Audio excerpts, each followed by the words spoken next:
اب نوٹ کر لیجئے، یہ کتابیں اگر آپ پڑھنا چاہیں تو کتاب الملاحم میں پڑھیے، بدترین عذاب عربوں پر آیا کھڑا ہے، سروں پر تنا ہوا ہے، بدترین ایسی جنگ ہونی ہے الملحمۃ العظمیٰ، جس کو کہ میں بھی آپ کے گواہی پیش کر دوں گا، جسے کہا گیا ہے دی لاسٹ کروسیڈ۔ بش نے بھی کروسیڈ کا لفظ بول دیا تھا، پھر واپس لیا اس نے۔ نکل جاتی ہے جس کے منہ سے سچی بات مستی میں، فقیہ مصلحت بین سے وہ رندے بادہ خار اچھا، کروسیڈ کہہ کر پھر واپس لیا۔ یہ کروسیڈ،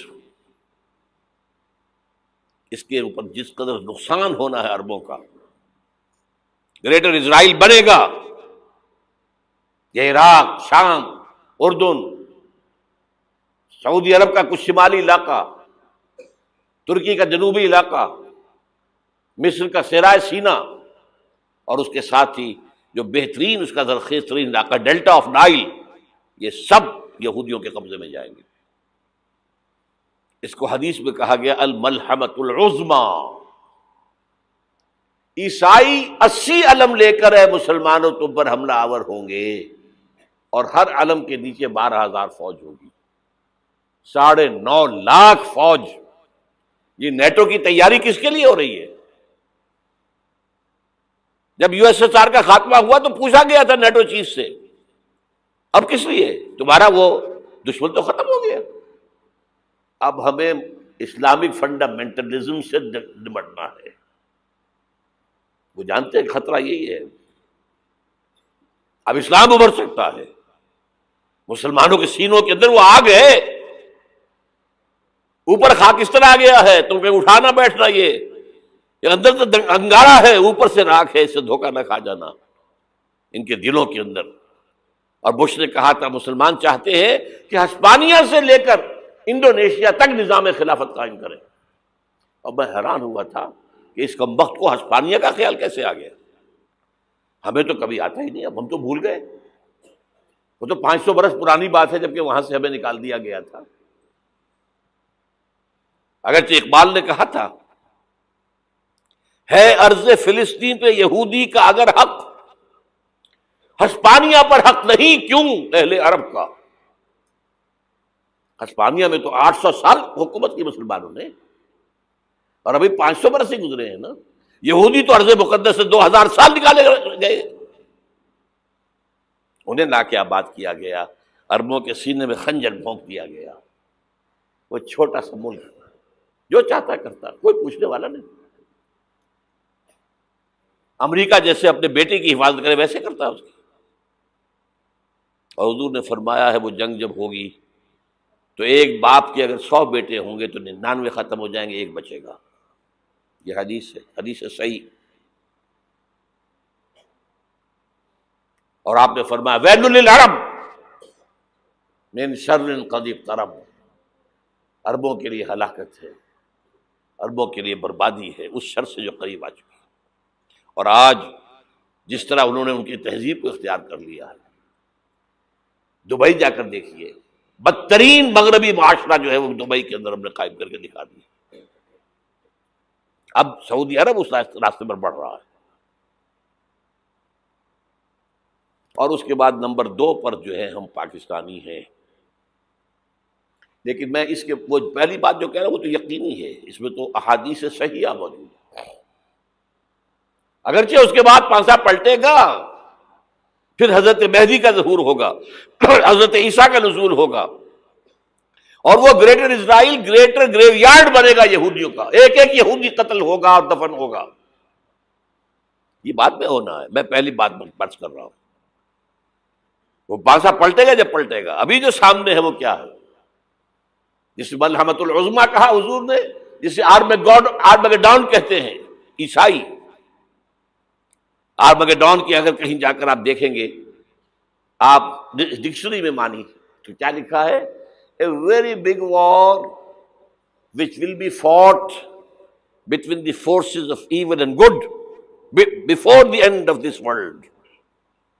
اس دنیا کے خاتمے سے پہلے خیر اور شر کی قوتوں کے درمیان بہت بڑی جنگ ہوگی۔ ارمجدون اسے کہتے ہیں عربی میں، اور ارمگیڈون اسے کہتے ہیں انگریزی کے اندر۔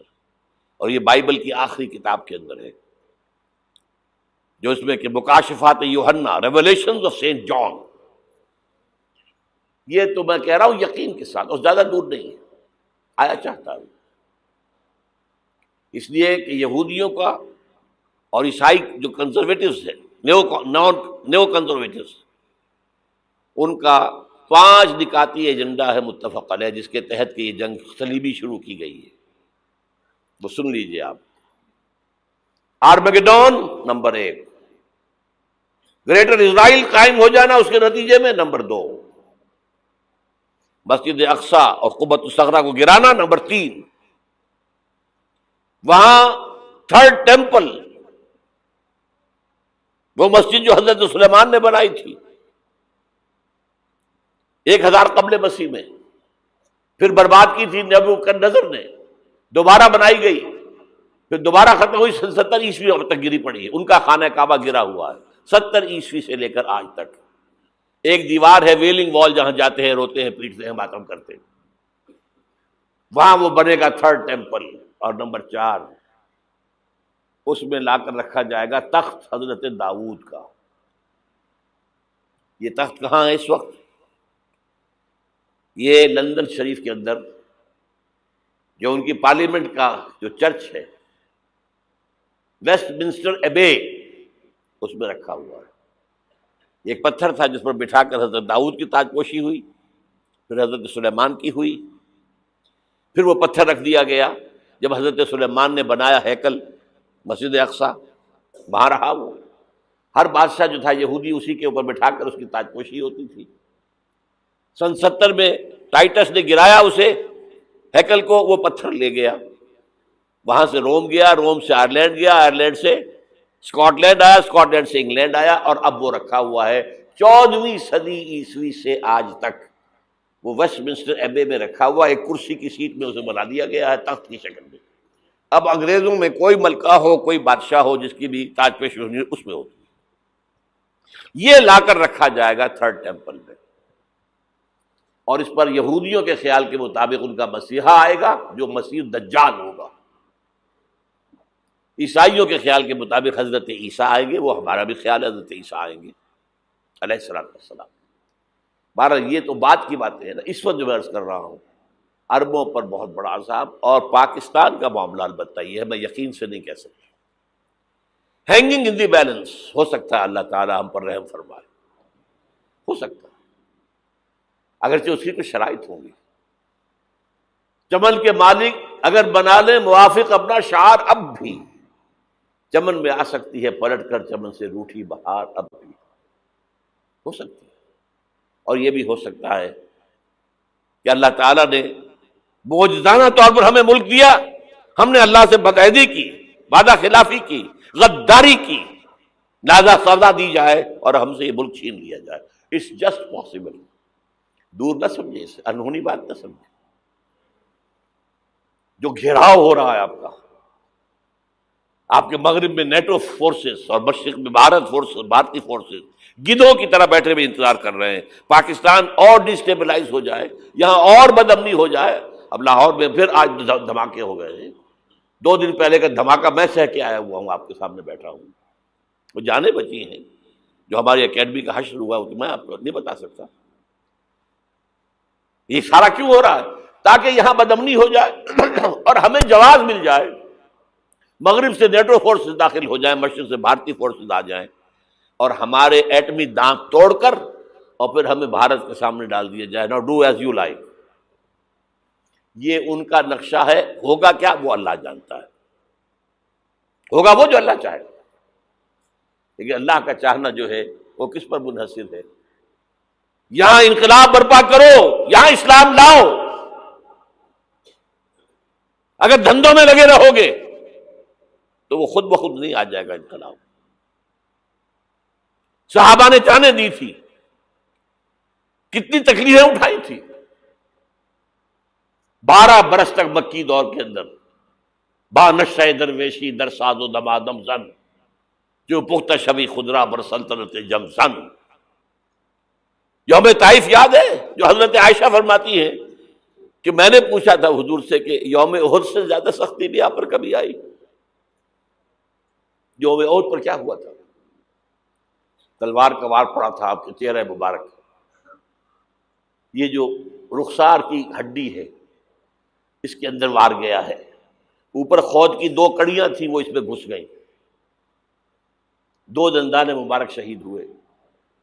وہ خود کی کڑیاں ایک صحابی نے اپنے دانتوں سے پکڑ کے کھینچنے کی کوشش کی، دانت نکل گئے، وہ نہیں نکلی، کیا جتن کر کے نکالی گئی ہوگی تو خون کا فوارہ آیا، اتنا خون گیا ہے کہ آپ بے ہوش ہو گئے، گر گئے، اور مشہور یہ ہو گیا کہ آپ کا تو انتقال ہو گیا، شہادت ہو گئی۔ یہ سیرت کبھی پڑھی ہے؟ حضرت عائشہ کے ہوش کا تو یہی دور تھا نا، یوم طائف میں تو آپ کی کیا تھی، بچی تھی، انہیں کیا پتا کیا ہو رہا ہے حضور کے ساتھ۔ 3 دن تک حضور مکے کی گلیاں اور وہاں کے اوباش لوگ پتھراؤ کر گئے تھے اس امید میں کہ شاید وہاں کا کوئی سردار ایمان لے آئے، تو یہاں تو ابو طالب بھی فوت ہو گئے، یہی دنیاوی سہارا تھا، خاندانی سہارا تھا ابو طالب کے ذریعے، اور گھر میں ایک دلجوئی کرنے والی رفیقہ حیات تھی، وہ بھی، ان کا بھی انتقال ہو گیا۔ آپ نے کہا یہ عام الحزن ہے، اب تو سب کو طے ہو گیا قریش کو کہ اب جیسے قتل کر دو ان کو، اسی لیے آپ گئے طائف، شاید وہاں کا کوئی بڑا سردار مانے ایمان لے آئے مجھ پر تو میں اپنا مرکز ادھر شفٹ کر دوں۔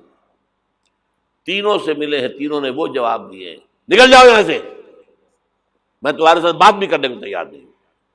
اچھا، تمہارے سوا کوئی نہیں ملا تھا اللہ کو نبی بنا کر بھیجنے کے لیے؟ دیکھو جاؤ، میں بات نہیں کرنا چاہتا، ہو سکتا ہے میں بے عزتی کر بیٹھوں، اور واقعی تم اللہ کے نبی ہو تو میں مارا جاؤں گا، جاؤ جاؤ جاؤ۔ یہ سلوک محبت کے ساتھ ہوا ہے۔ اور پھر چھوکروں کو، اسٹریٹ ارچنز جنہیں آپ کہتے ہیں، اشارہ کیا تھا، خبر لو ان کی، پتھراؤ ہو رہا ہے، ساتھ کوئی ہے ہی نہیں، ایک آدمی صرف، زید ابن حارثہ۔ اب سامنے سے پتھر آ رہے ہیں تو حضرت زید آگے آ جاتے ہیں، ڈھال بنتے ہیں، مجھے لگے پتھر حضور کو لگے، آپ پیچھے سے آ رہے ہیں، چاروں طرف سے تو ڈھال نہیں بن سکتا ایک شخص، جسم لہو لہان، خون جا کر جوتیوں میں جم گیا ہے، جوتی اتر نہیں رہی۔ پھر وہاں سے واپسی پر جو دعا مانگی ہے، اللہم الیک اشکو ضعف قوتی وقلت حیلتی وہوانی علی الناس، اے اللہ تیری جناب میں فریاد لے کر آیا ہوں اپنی قوت کی کمی کا، اپنے وسائل کی کمی کا، اور جو ذلت و خواری ہو رہی ہے لوگوں کے سامنے، الا مل تکلنی، مجھے کس کے حوالے کر دیا ہے، الا بعیدی یتجہمنی، یہ میرے اوپر ہجوم کر کے آ جائے، حملہ کریں، اور عدو من لگتا امرے، یہ دشمن کے حوالے میرا معاملہ کیا، جو چاہے کر دے وہ۔ لیکن پھر عبدیت غالب آتی ہے، ان لم یکن علی غضبک فلا ابالی، اللہ اگر تو ناراض نہیں ہے تو مجھے کوئی پرواہ نہیں، سر تقسیم خم ہے جو مزاج یار میں آئے، مجھے اندیشہ یہ ہے کہ تو ناراض تو نہیں ہو گیا۔ یہ تکلیفیں جھیلی ہے، سینکڑوں صحابہ نے جانوں کا نذرانہ پیش کیا ہے، احزاب کی جنگ میں فاقوں پر فاقے ہو رہے تھے، اور ان فاقوں کی حالت میں خندق کھودنے کا حکم ملا ہے، لوگوں کی کمریں دوہری ہو رہی ہیں، پتھر باندھے ہیں اپنے پیٹوں سے، اپنی چادروں کے ساتھ کس کر کمر دوہری نہ ہو جائے، اور جب صحابہ کدالیں چلا رہے ہیں تو کیا کہہ رہے ہیں، نحن الذین بایعوا محمدا علی الجہاد ما بقینا ابدا، اللہم لا عیش الا عیش الاخرہ۔ صحابہ کہتے تھے ہم وہ لوگ ہیں جنہوں نے محمد سے بیعت کی ہے کہ جہاد کرتے رہیں گے جب تک جان میں جان نکل جائے تو بات، اور جان ہے، چاہے ابھی بھوک سے کمر دوہری ہوئی جا رہی، جان تو ہے۔ اور ایک دفعہ کہتے تھے اللہم لا عیش الا عیش الاخرہ، اللہ عیش، زندگی تو آخرت کی زندگی ہے۔ اور حضور فرماتے تھے، حضور کے بیٹھے ہوئے نہیں تھے گاؤں تکیہ لگا کر، پتھر اٹھا اٹھا کر خندق میں سے لے جا کے باہر پھینک رہے تھے۔ جب صحابہ کہتے ہیں اللہم لا عیش الا عیش الاخرہ، حضور فرما رہے ہیں فاغفر للانصار والمہاجرہ، اے اللہ ان انصار اور مہاجرین کی مغفرت فرما دے۔ پھر حضور کی خدمت میں کچھ لوگ آئے، حضور اب یہ فاقہ ناقابل برداشت ہو گیا، دیکھیے ہم نے یہ پتھر باندھے ہوئے اپنے پیٹوں کے ساتھ۔ حضور نے کرتا اٹھا کر دکھایا، وہاں 2 پتھر باندھے ہوئے۔ یہ ہے سیرت النبی۔ آپ کس چیز کو سیرت النبی سمجھتے ہیں؟ بہرحال اس موضوع پر میری ایک کتاب ہے منہج انقلاب نبوی، کہ انقلاب کیسے آیا تھا۔ اگر دل میں ذرا بھی آرزو پیدا ہو گئی ہو کہ اللہ قبول کر لے مجھے قبول کر لے اس کام کے لیے، تو وہ کتاب آپ کے لیے مست ہوگی، اس کا پڑھنا۔ هي الحلقات تحفظني بآيات من القرآن، هي الحلقات تملأني بحب المصطفى العدنان، هي الحلقات تحفظني